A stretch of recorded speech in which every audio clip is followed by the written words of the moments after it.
Good morning class 4। Okay, now हमने last exercises में divisions के खूब सारे सम्स किए। ठीक है, हमें पता चल गया डिविजन्स हमें कैसे करने हैं, उसमें क्वोशंट क्या होता है, रिमाइंडर क्या होता है, डिविजन्स कैसे करने हैं हमें। ओके, नाउ हम डिविजन्स की एक लास्ट एक्सरसाइज करेंगे which is the word problems. Okay, word problems में हमें कैसे पता चलेगा कि वो डिवीजन का है, ये इस एक्सरसाइज में हम सीखेंगे बाय प्रैक्टिस। ओके, तो will start with self practice 5D जो कि आपकी 10 वर्ड प्रॉब्लम्स हैं। I will explain you these word problems and मैं उसमें बताऊंगा उसमें आपको सॉल्यूशंस कैसे निकालने हैं। And in the and I will give you the solutions because again word problems लिखने के एक स्पेसिफिक पैटर्न होता है जो आपको फॉलो करना है, तो उसके मैं सॉल्यूशंस आपको भेजूंगा। Okay, now will start with the first question. First question states 1190 spoons were being packed into boxes. Each box has a capacity of 14 spoons. How many boxes were needed? इस question का मतलब है 1190 spoons को हमें boxes में pack करना था। हर एक बॉक्स में हम 14 स्पून्स पैक कर सकते हैं, तो हमें बताना है कि इतने स्पून्स के लिए 1190 स्पून्स के लिए कितने बॉक्स हमें चाहिए होंगे। ठीक है, तो इसमें हमें क्या करना है, एक बॉक्स में 14 स्पून्स, तो अब कितने बॉक्स में आपके कितने बॉक्सेस चाहिए होंगे 1190 स्पून्स के लिए।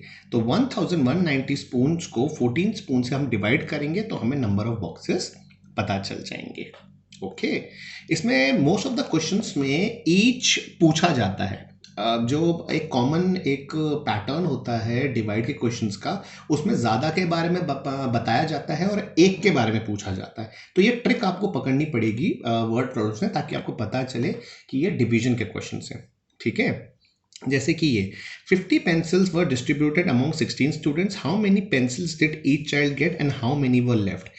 50 पेंसिल्स को 16 बच्चों में बांटा गया। अब हमें ये बताना है कि हर बच्चे के पास कितनी पेंसिल्स मिली और कितनी बच गई। तो हम क्या करेंगे, 15 को 16 स्टूडेंट से डिवाइड करेंगे तो हमें पता चल जाएगा हर एक स्टूडेंट्स के पास कितनी पेंसिल्स आई। और अगर इसका कोई भी रिमाइंडर बचता है तो वो होगा how many pencils were left, कितनी पेंसिल्स बटने के बाद बच गई। तो जो आंसर आएगा क्वोशंट वो होगा कि हर एक बच्चे के पास कितनी पेंसिल्स आई, और जो रिमाइंडर आएगा वो होगा कि कितनी पेंसिल्स बटने के बाद बच गई। सेकंड का आंसर वो होगा, रिमाइंडर होगा।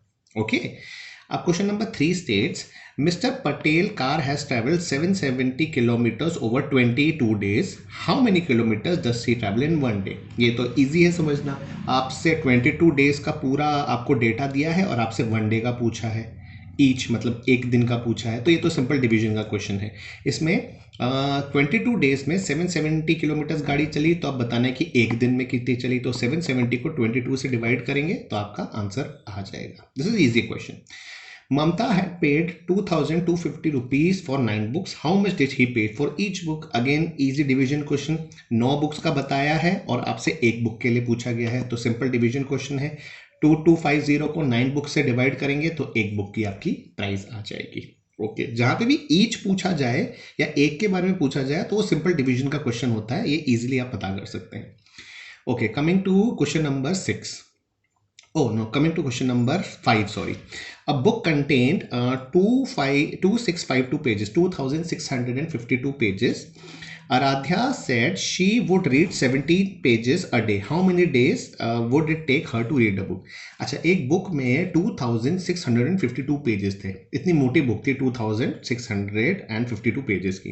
अब आराध्या रोज 17 पेजेस पढ़ लेती थी, एक दिन में 17 पेजेस पढ़ लेती थी।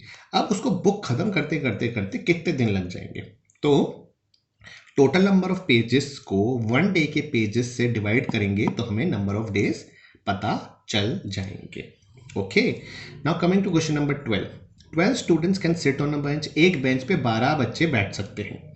How many benches needed for 1840 students, मतलब इतने स्टूडेंट्स के लिए अब कितनी बेंचेस चाहिए होंगी। तो एक बेंच पे 12 बच्चे, तो हमको पता करना है इतने बच्चे कितनी बेंच पे बैठेंगे। तो 1840 स्टूडेंट्स को 12 से डिवाइड कर देंगे तो हमें नंबर ऑफ बेंचेस पता चल जाएंगी। Okay, now coming to question number 7, there are 98,028 newspapers. कितने न्यूज़पेपर्स हैं, 98,028 न्यूज़पेपर्स हैं। अच्छा 75 न्यूज़पेपर बॉयज। न्यूज़पेपर बॉयज वो होते हैं जो घर पे आपके अखबार फेंक के जाता है ना, अखबार वाला, उसको हम कहते हैं न्यूज़पेपर बॉय। ठीक है, तो 75 newspaper boy delivered this paper into various area. 75 newspaper बांटने वालों ने ये सारे पेपर्स अलग अलग जगह बांटे। How many newspaper does each boy deliver and how many are left, मतलब हर एक ने कितने न्यूज़पेपर बांटे और कितने बच गए। तो ये जितने भी न्यूज़पेपर है उसको हमें 75 लोगों में इक्वली डिवाइड करना होगा। तो हम 98028 को डिवाइड करेंगे 75 से। तो जो भी आपका क्वेश्चन आएगा वो तो आंसर होगा कि हर एक न्यूज़पेपर बॉय ने कितने न्यूज़पेपर डिलीवर किए, और अगर इस क्वेश्चन में कोई रिमाइंडर बचता है that means how many are left, कि कितने न्यूज़पेपर बच गए।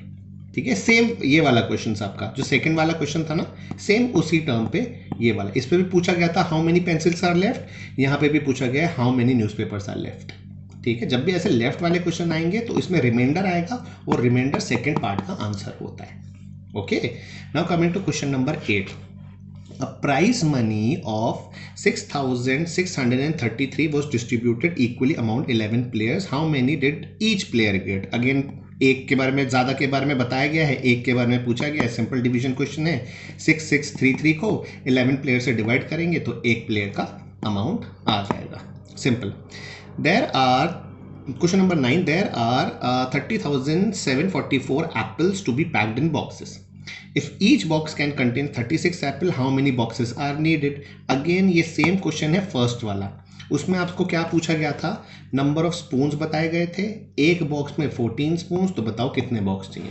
यहाँ पे भी ऐसा है, नंबर ऑफ एप्पल्स बताए गए हैं, एक बॉक्स में 36 एप्पल्स, तो बताओ कितने बॉक्सेस चाहिए। अगेन सेम हम एप्पल्स को एप्पल से डिवाइड कर देंगे, 30744 एप्पल्स डिवाइड बाय 36 एप्पल्स, तो आपको टोटल नंबर ऑफ बॉक्सेस पता चल जाएंगे। Okay, now coming to question number 10, the sum of 96,525 was divided equally among 46 persons. How much will each person receive and how much left? ये फिर left वाला question आ गया, तो इसमें हमें क्या करना पड़ेगा, इनको डिवाइड करना पड़ेगा। जो क्वेश्चन आएगा वो होगा कि हर एक पर्सन को कितने रुपए मिले और कितने लेफ्ट हुए, ये इसका आंसर होगा जो भी इस डिवीजन का रिमाइंडर बचेगा। ओके, तो यहाँ पे लेफ्ट वाले क्वेश्चंस 3 आए। ये वाला था एक हाउ मच इज लेफ्ट, एक ये था how much newspapers are left, और यहाँ पे था how many pencils are left. ठीक है, तो इन तीनों क्वेश्चंस में आपके रिमाइंडर भी को भी आपको आंसर में शो करना पड़ेगा। ओके, तो नाउ ये मैंने आपको एक क्रक्स आपको समझा दिया है इसका। अब मैं इसके ना एक सॉल्यूशंस भी मैं आपको साथ में भेजूंगा ताकि आपको पता चले कि डिवीजन के क्वेश्चंस को कैसे 4 पार्ट में हम लिखते हैं। And again the same process मैं आपसे रिक्वेस्ट करूंगा कि आपको वो ब्लाइंडली कॉपी नहीं करने हैं क्वेश्चन सॉल्यूशंस, नहीं तो आप नहीं सीख पाओगे कि आपको वर्ड प्रॉब्लम्स कैसे करनी है। आपको एक वर्ड प्रॉब्लम करनी है पहले खुद से, उसके बाद आपको उसका सॉल्यूशन देखना है। ठीक है, उन कैसे करा है, और इसी तरीके से आप नेक्स्ट करोगे, फिर उसके बाद सॉल्यूशन देखोगे। आप कॉपी नहीं करोगे, पहले आप खुद ट्राई करना, उसके बाद सॉल्यूशन देखना, फिर सेकंड क्वेश्चन करना, ट्राई करना, फिर सॉल्यूशन देखना, थर्ड क्वेश्चन करना, फिर सॉल्यूशन देखना। ऐसे करते करते जब आप ये 10 सवाल करोगे तो आपको डिवीजन के वर्ड प्रॉब्लम्स को लिखना कैसे है, कैसे प्रेजेंट करना है, वो आ जाएगा। Okay, so today's assignment is your self-practice exercise 5D, which is the last exercise of the division. आप ये सबमिट कराइए एक्सरसाइज, और इसी के साथ हमारा डिवीजन का चैप्टर ओवर हो जाएगा। And then in the next session we'll start with the new chapter. Okay class, thank you.